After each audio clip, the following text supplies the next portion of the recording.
Welcome to our Legal Automation webinar series, which is sponsored by Black Hills IP.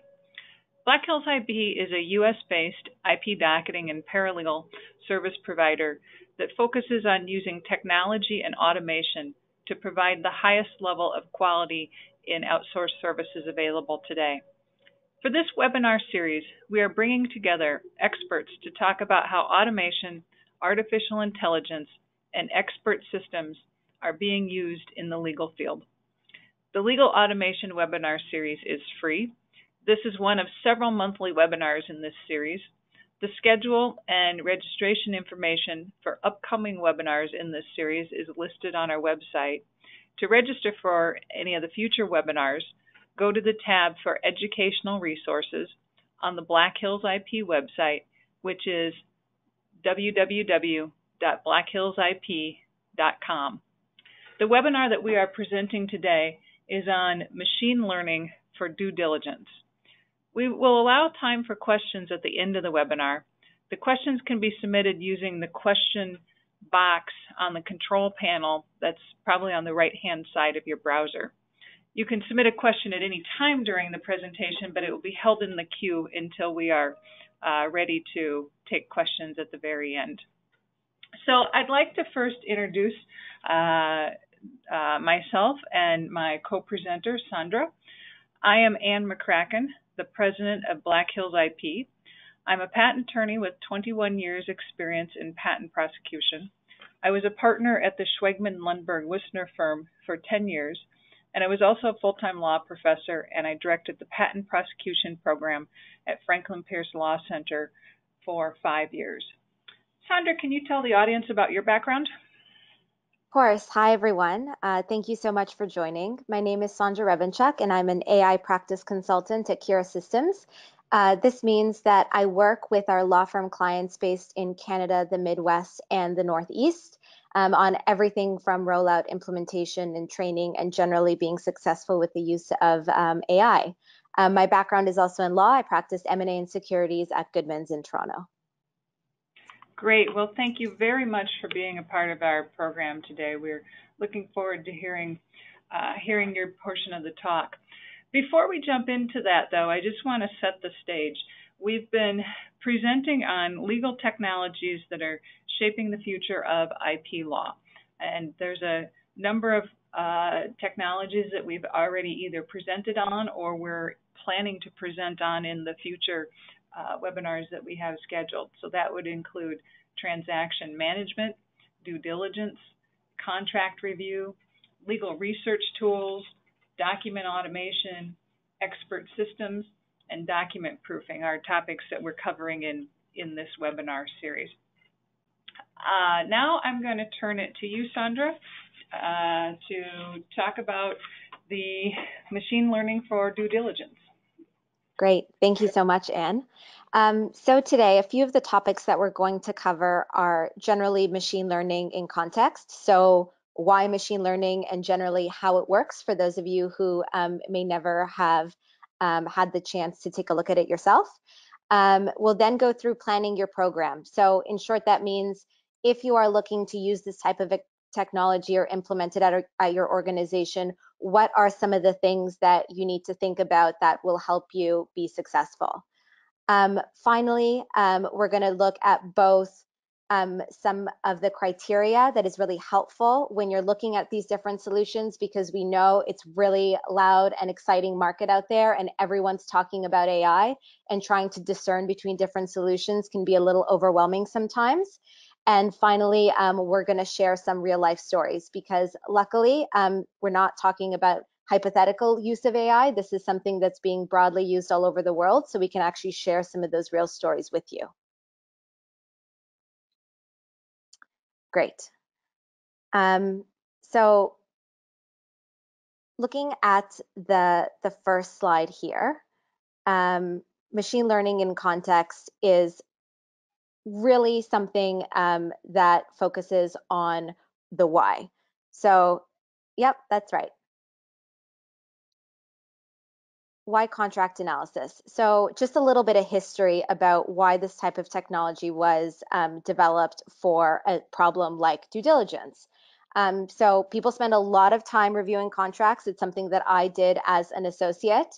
The second part of it is that unfortunately people make mistakes doing it. I know that lawyers, myself included, never really like to think about the fact that we're making mistakes as we're reviewing. But think about how many lawyers are reviewing their 1,000th contract at 3 in the morning and mistakes inevitably happen. And the third criteria that makes machine learning perfect for this problem is that you are looking for the same thing over and over again, which really distinguishes this from the e-discovery problem. So for example, when you're doing a due diligence review, you're typically always looking for change of control, always looking for assignment. And the fact that those actions are repetitive and people spend a lot of time doing it means that it's the perfect opportunity for innovation.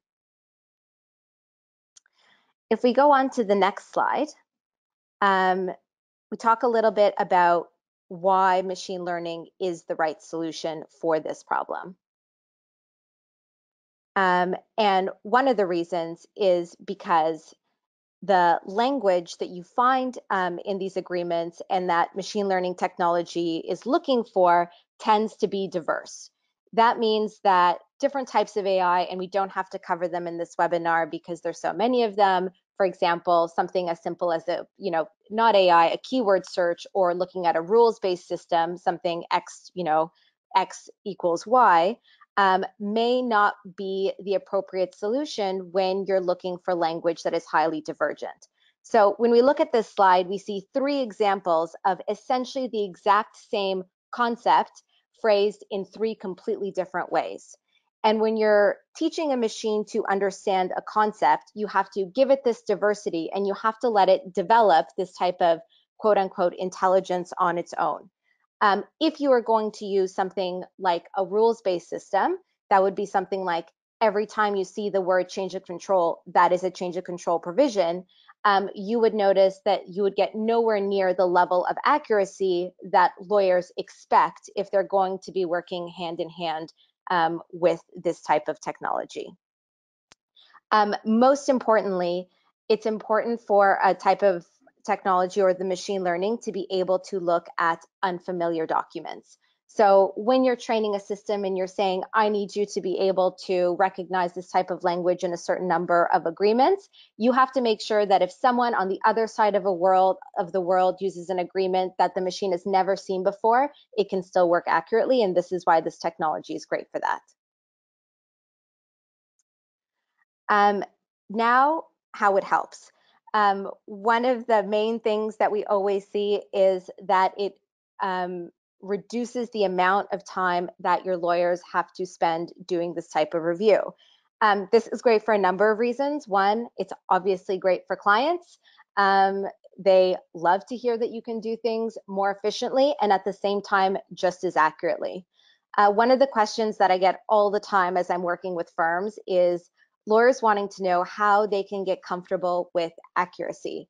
And the trick is here that you are never supposed to really be working with AI on its own. It is really meant to be a tool that assists lawyers to work better and more efficiently. It works as a second pair of eyes. It helps you be faster and more accurate. But it is not a lawyer. It cannot use judgment the same way you can. And it's really the partnership of machine and human that provides really a great work product for your client. I'm going to jump into planning your program now. And the first stage of that is starting with use cases. This is an incredibly important point because something that we hear all the time is law firms coming to us and saying, we're hearing all of this talk about different firms buying different type of AI, and we just see this big shiny thing and we need to have it.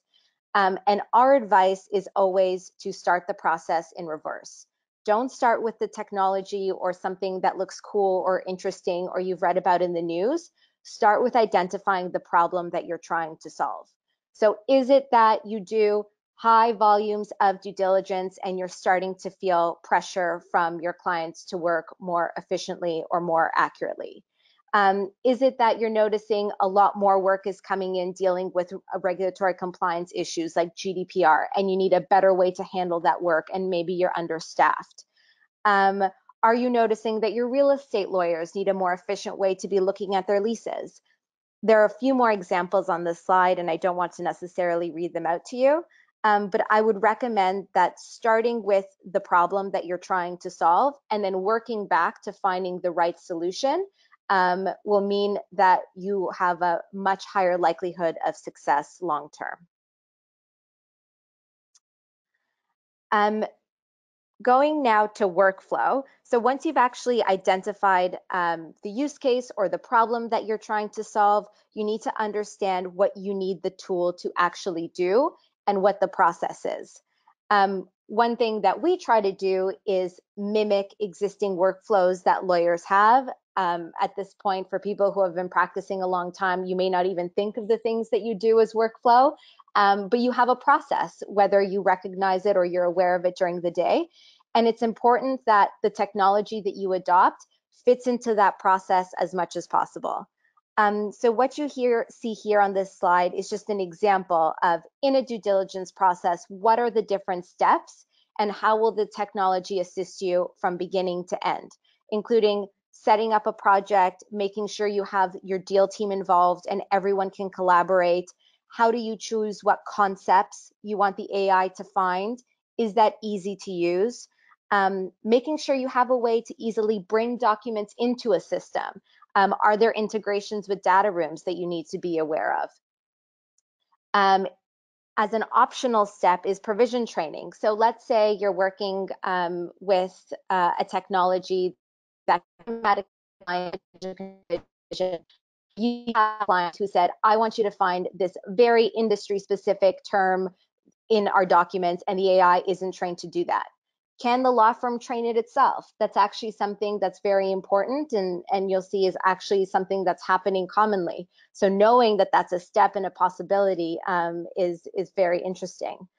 Then comes the actual document review. This is where your lawyers will likely be spending 90% of their time. So thinking how intuitive that process is, how they work with the documents, how they see what the AI has found, and what level of control they have over the final work product. And then finally, and very importantly, making sure that there's an output, making sure that whatever you pull out of the system, that work product looks as polished and close to final as possible, so you can be as efficient as possible in delivering that work product to your client. Another key step when you're thinking about planning your program is looking at integrations.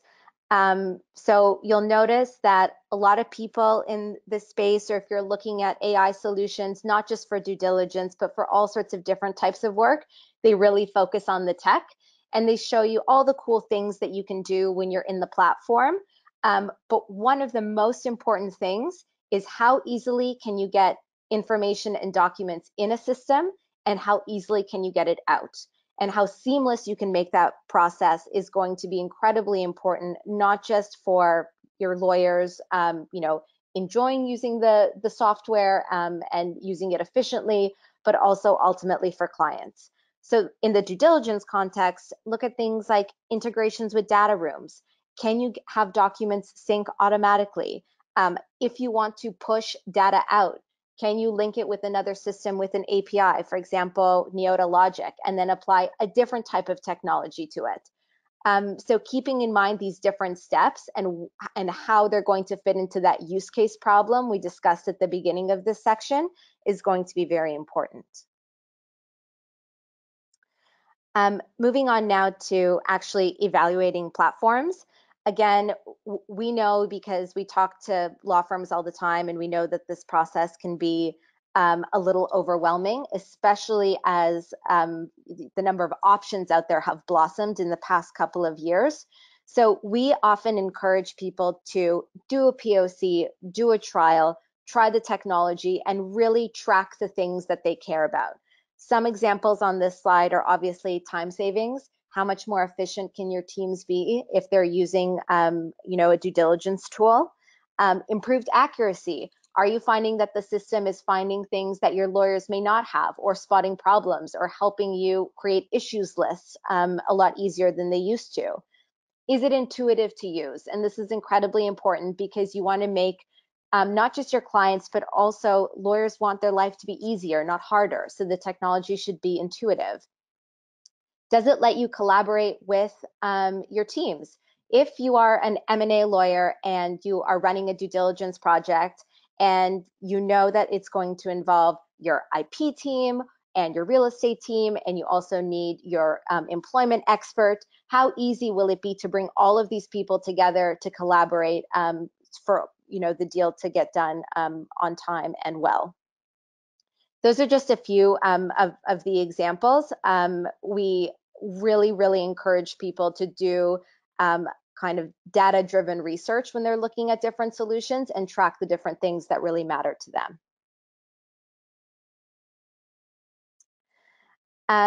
The next phase, once you're done identifying the problem you're trying to solve, you're looking at the solution, you're thinking about how it's going to benefit the law firm and the client and yourself personally, then you have to start looking at the different implementation strategies.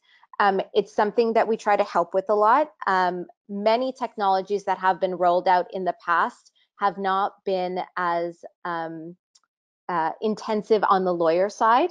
When you're rolling out an AI tool like Kira for due diligence, you know that you're going to be working face-to-face with lawyers and partners and M&A lawyers. So you really want to make the process of implementing it across the firm as seamless and smooth as possible. And the first step for that is really planning out your team. So at the center of the slide, I have champions, and you don't have to use the word champions, but generally what that means is who is really in charge of selling the solution internally, because there will always be skeptics. There's always going to be people who maybe misunderstand how the technology is going to be used, don't understand its limitations, but also maybe don't understand its possibilities. So ensuring that you really have that core support at the firm who can spread all that education and information is really integral.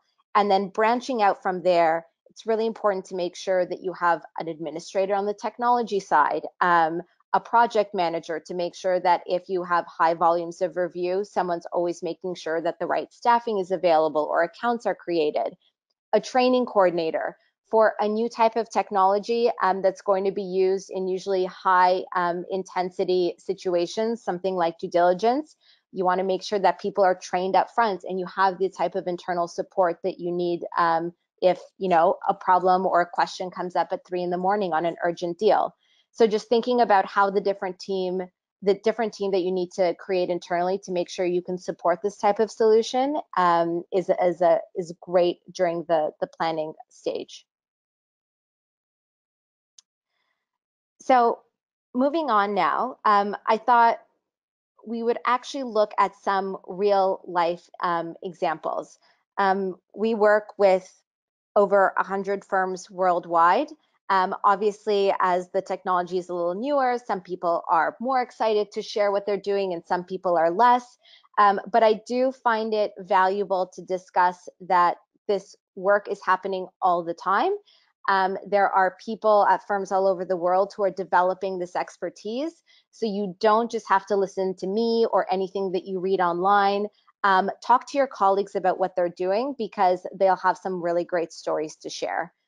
On this slide, WSGR shared some of their numbers with us, and they showed really the time savings. So in this case, reviewing 1,000 contracts went from 30 hours to 10 hours using a tool for due diligence. In terms of finding a change of control provision, they went from 40 hours to 10 hours. And that's because that can obviously be something that's more complex. And when really junior lawyers are using just a word search function, it can really take a lot longer. So using machine learning for that is very, very efficient. And finally, finding variations from standard templates. So depending on the tool that you're using and the different features that are available, you may be able to do things like bulk compare 50 agreements in a data room at a time and just look at the standard deviations or problems, or see visualizations of what the AI has found in your documents. All of those things contribute to efficiency gains. This next slide is really about the benefits to the organization. So Deloitte shared this figure with us. It's a little bit old now. I think it's about a year or so old, but they were able to generate $30 million in revenue that would not have otherwise been possible without the use of technology.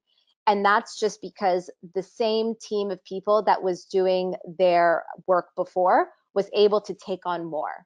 Because they were a lot faster and a lot more accurate, they were able to take on new types of work and more work, and ultimately that was good for the firm.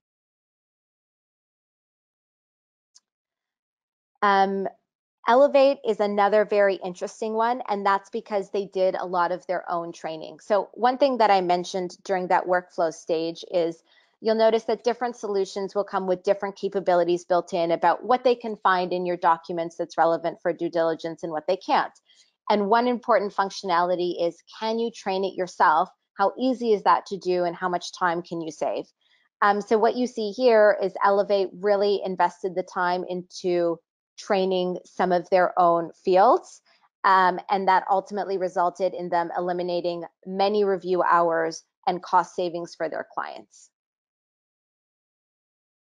So those are just a few examples, but very happy to chat more and looking forward to your questions. Yeah, and I want to remind everybody that if you do have questions, you can submit them in the question box on the control panel of your screen. And Sandra, first of all, that's a great presentation, and it's really interesting, and I have a few questions. Not working in the due diligence area myself, I found your example with the machine learning in the control provisions really interesting, because I looked at the text in your examples, and obviously they look very different to me reading them. How can you talk just a little bit more about, I mean, how do these systems actually do that? How do they identify that very different language and do it so reliably and accurately? Sure. So I can mostly talk about the system that I know well, mostly because every system has different aspects of technology that they use. But the way our technology works is that we provide the system with examples. So we give it real life documents and then highlight the relevant language. So in your example, we'll highlight change of control and we'll say, this is an example of change of control. And we do that a number of times in a sample set of documents. The technology will then study that example, but also hundreds of other factors that essentially build a model. So it'll look at the actual language that I've highlighted, so what the words are in the change of control provision, but also at things like positional information.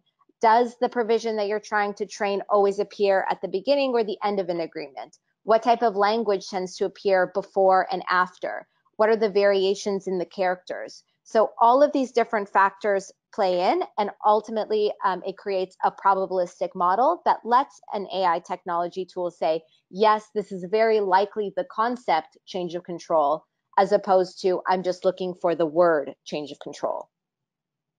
That's interesting, and if anybody who's listening to this program doesn't have experience with machine learning, that concept that you just described of training a system with known documents is really kind of what's one of the pieces that defines machine learning as opposed to some other types of AI that are out there. Is that a fair statement?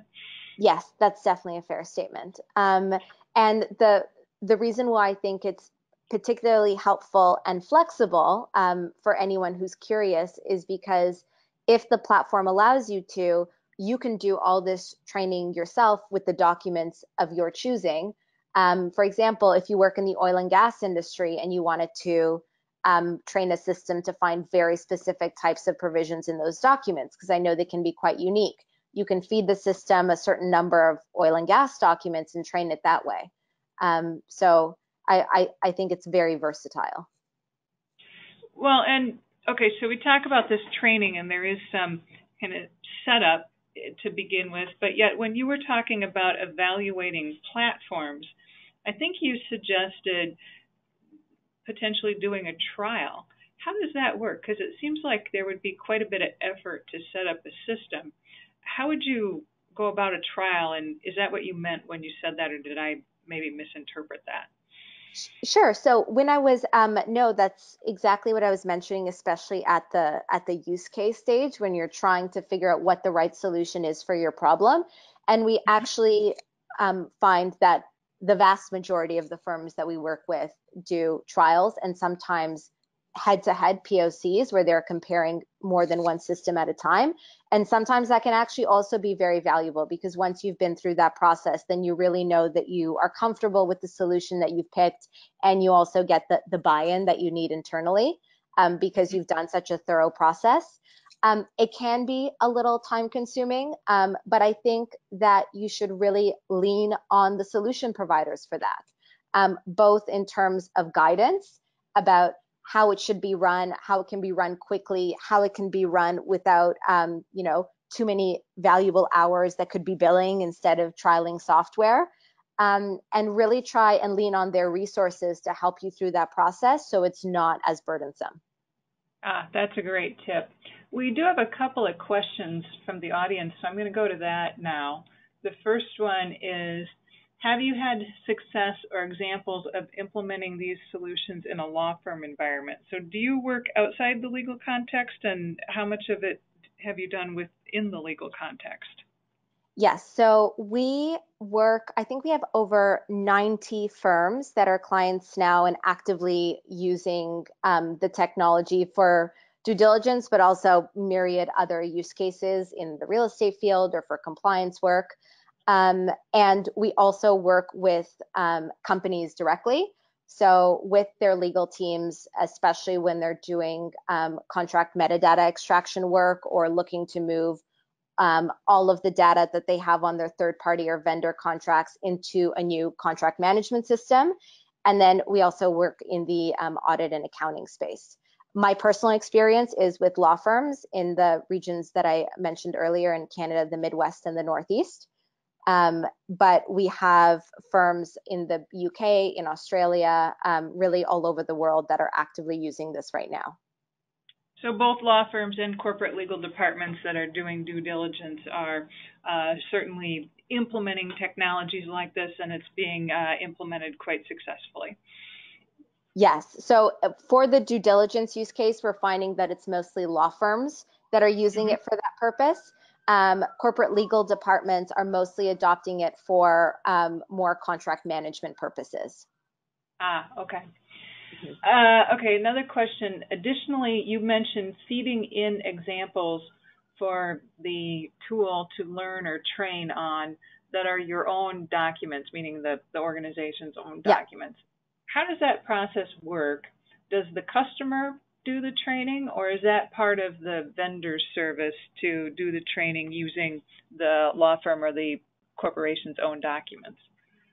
Sure. So I can tell you about what we do because it's really the only thing that I know in detail. We think that having both options is important. So our software comes trained out of the box with over 500 built-in fields. So that means that it can essentially find 500 different provisions and different types of documents for different types of work that you're doing. In addition to that, there is a feature built directly into the platform that is visible to all of our clients, where if they find that everything that we have built in doesn't cover a specific type of work that we're doing or a specific type of document or transaction that they're trying to do, they can train the system themselves.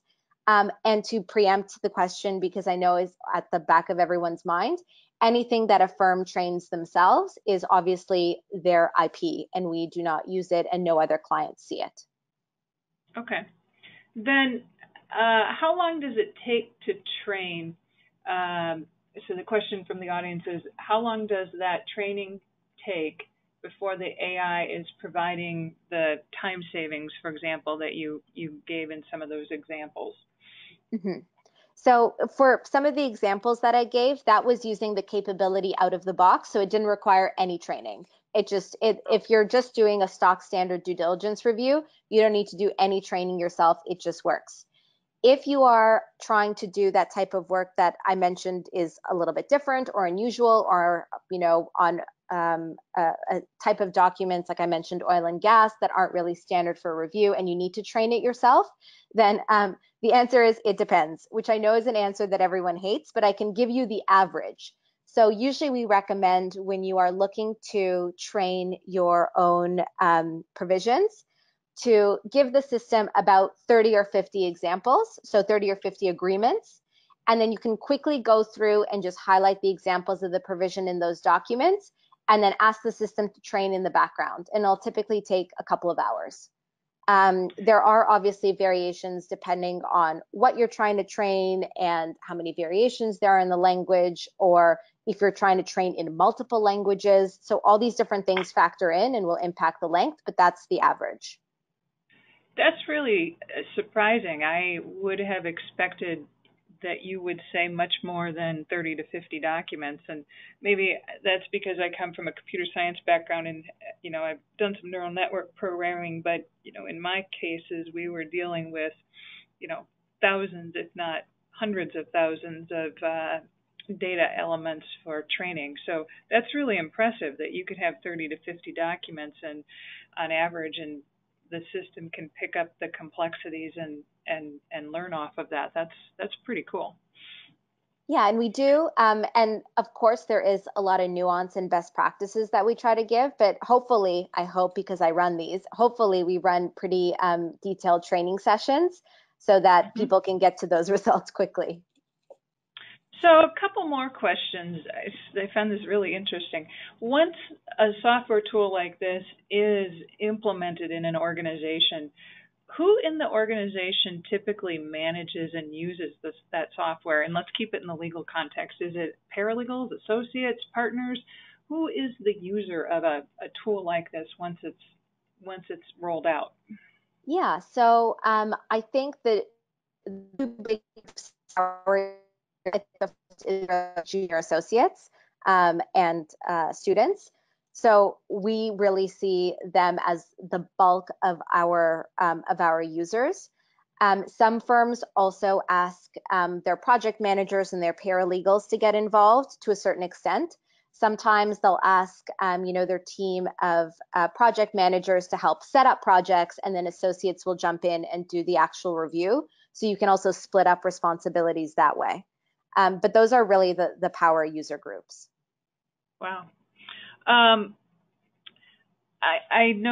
think I know what you're going to say in terms of the answer to this next question, but I'm still going to ask it. Will artificial intelligence ever replace the humans and the attorneys involved in the due diligence process? So I'm sure you know that I would say no, and that's because I truly believe the answer is no. What I do think is that it will really eliminate certain processes that are really inefficient and unnecessary. What it won't do is replace the judgment and the analysis that you need a trained lawyer to do. So it will eliminate, for example, the need to have 3 different windows open where you're copying and pasting a provision from a terrible PDF made of a fax from the 90s into a Word document that then someone else has to turn into a report. It will make that process seamless, which obviously saves a whole bunch of time. However, you still need a human to go through and apply all of the knowledge and education that they have, read the documents, check over the work, actually look at the extractions from the system and say, I think this is a problem, or I think this is fine, or this is material, or this is an issue, or this is very strange language. So the actual thinking part and the analysis part, which is why I really think most of us went to law school in the first place, is not something that this type of technology can do. Well, that's a great summary, and basically it boils down to the mundane, repetitive, administrative tasks that are traditionally involved in this type of work can be replaced with the technology. Yes. But the judgment and the evaluations that the lawyers are making are still important and won't be replaced. And it allows the lawyers to do more of what they do well. So that's pretty cool too. Yep, exactly. One final question, and I didn't prepare you for this one, so just see what you say. But what do you expect to see as any kind of future trends with respect to machine learning and due diligence tools? Do you have any view of what the future looks like, where these tools may go? Any thoughts on that? Well, I think really one of the big areas of opportunity is collaboration between law firms and in-house counsel to do really so much more work together than they're currently doing. And this is kind of outside the scope of due diligence. But we just find that there is so much work that lawyers aren't doing because either they don't have enough time or they're too expensive or legal departments are understaffed.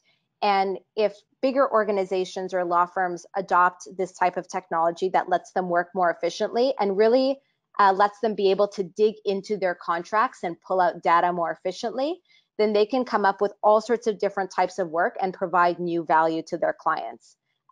This is not at all related to due diligence work. This is completely new type of work, but that's where I see a lot of excitement.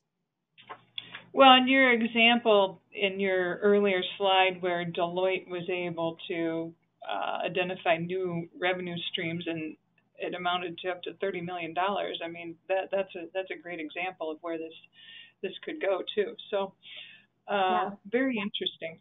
Well, Sandra, I really have enjoyed chatting with you, and I appreciate your insights. And this has been very, very interesting to hear about the technology and where it's going.